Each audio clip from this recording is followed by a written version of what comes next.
અત્યાર સુધી કોઈ પણ કર્મચારીએ પીએફના પૈસા ઉપાડવા હોય તો લાંબી જહેમત કરવી પડતી હતી।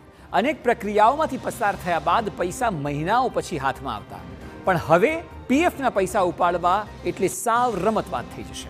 તમે એટીએમ યુપીઆઈ દ્વારા પણ 1 લાખ રૂપિયા આસાનીથી ઉપાડી શકો છો। જૂનથી નવી સુવિધા શરૂ થવા જઈ રહી છે, ત્યારે આવો જાણીએ કે કેવી રીતે પીએફના પૈસા ઉપાડવું સરળ થયું છે।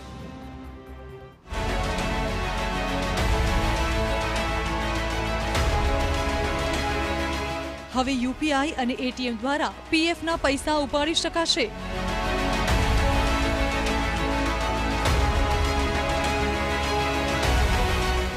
પૈસા ઉપાડવાની મર્યાદા 1 લાખ રૂપિયા સુધીની રહેશે। આ સુવિધા આ વર્ષે મે મહિનાના અંત અથવા જૂનની શરૂઆતમાં થઈ શકે। તો ઈપીએફઓ સભ્યો માટે આ એક સારા સમાચાર છે। એવું કહેવામાં કોઈ જ વાંધો નથી। સરકારી સૂત્રો મુજબ આ માટે કર્મચારીઓને ડેબિટ કાર્ડની જેમ ઈપીએફઓ ઉપાડ કાર્ડ આપવામાં આવશે। આનાથી તેઓ તાત્કાલિક એટીએમમાંથી પૈસા ઉપાડી શકશે। વપરાશકર્તાઓ યુપીઆઈ દ્વારા તેમના પીએફ બેલેન્સને પણ ચકાસી શકશે। હાલમાં ઈપીએફઓ સભ્યોને ઓનલાઈન દાવાઓની પ્રક્રિયા કરવામાં 2 અઠવાડિયા જેટલો સમય લાગે છે, જેને ઘટાડીને માત્ર 3 દિવસ કરવામાં આવ્યો છે। પીએફ ઉપાડના નિયમો હેઠળ જો કોઈ સભ્ય નોકરી ગુમાવે છે તો તે 1 મહિના પછી તેના પીએફ ખાતામાંથી 75% પૈસા ઉપાડી શકે છે। આનાથી તે બેરોજગારી દરમિયાન પોતાની જરૂરિયાતો પૂરી કરી શકે છે। શ્રમ અને રોજગાર મંત્રાલયના સચિવ સુમિતા દાવરાના મતે આ વિસ્તરણનો હેતુ પ્રક્રિયાને સરળ બનાવવાનો છે। ઈપીએફઓ ઉપાડની સુવિધા માટે 120થી વધુ ડેટાબેઝને એકીકૃત કરીને તેના ડિજિટલ ઇન્ફ્રાસ્ટ્રક્ચરમાં સુધારો કર્યો છે। હવે 95% દાવાઓ ઓટોમેટેડ છે અને વધુ સુધારાઓનું આયોજન છે। આ સાથે એ પણ જાણી લેવું જોઈએ કે પીએફ ઉપાડવામાં આવકવેરાના કયા નિયમો લાગુ પડે છે।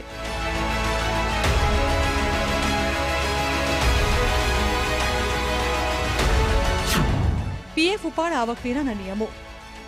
તો કર્મચારીઓ જ્યારે નોકરી છોડે છે ત્યારે તેમને આવકવેરાના નિયમો પણ ધ્યાનમાં રાખવા પડશે।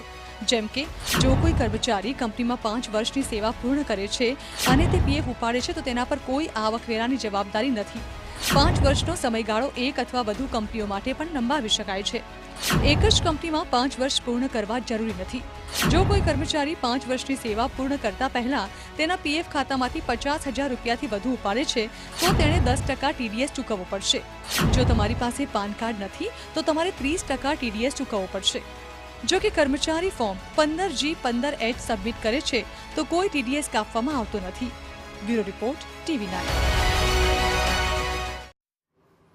તો પીએફના પૈસા વિડ્રો તો ખૂબ જ આસાનીથી થઈ શકે, પરંતુ તેમાં પણ કેટલાક નિયમો છે, કેટલાક બાંધછોડ જે આપે કરવાની છે, જે મુજબ સરકારે નક્કી કર્યું છે તેની વાત કરીએ તો પહેલાં તો ઘરનું નિર્માણ કે પછી નવું ઘર ખરીદવું હોય, કોઈ એવો ખર્ચો હોય તો કર્મચારી 5 વર્ષ સુધી સતત સર્વિસમાં તો હોવો જોઈએ, જે કંપનીમાં કામ કરતો હોય ત્યાં।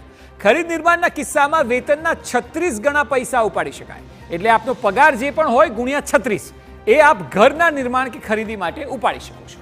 ત્યારબાદ મેડિકલ ટ્રીટમેન્ટ હોય તો તેની કોઈ શરત નથી કે આપ કંપનીમાં કેટલા વર્ષથી કામ કરો છો। વ્યાજ સાથે ઈપીએફ ખાતામાં કર્મચારીના યોગદાન બરાબર રકમ આપ વિડ્રો કરી શકો છો।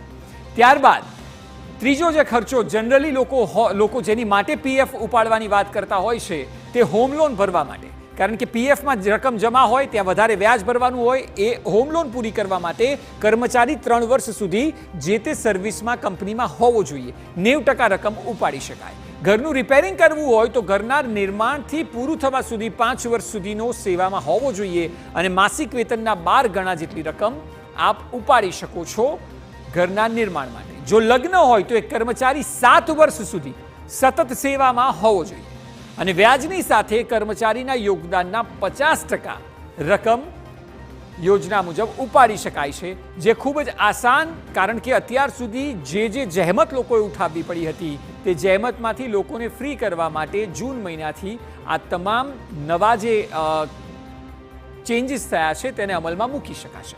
આ સાથે જ ફિકર આપનીમાં હાલ બસ આટલું જ। મળીશું આવતીકાલે બરાબર રાત્રે 9:30 વાગે વધુ કેટલાક સમાચાર સાથે। ત્યાં સુધી મને આપો રજા। નમસ્કાર।